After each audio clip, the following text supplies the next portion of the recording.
इस वक्त पूरी दुनिया में जो 100% लोग कुरान करीम के साथ वाबस्ता हैं ना, उनमें से 99% वो लोग हैं जिनकी आवाज़ें खूबसूरत हैं।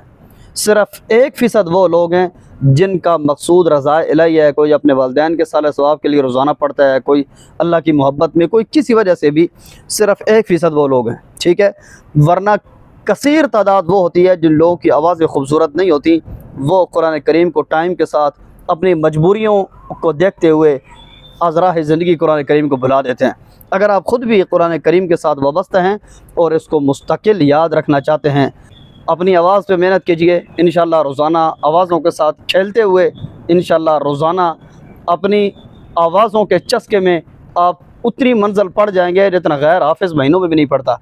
अगर आपके बच्चे कुरान करीम के साथ वाबस्ता हैं, उनकी आवाज़ों पे मेहनत कीजिए।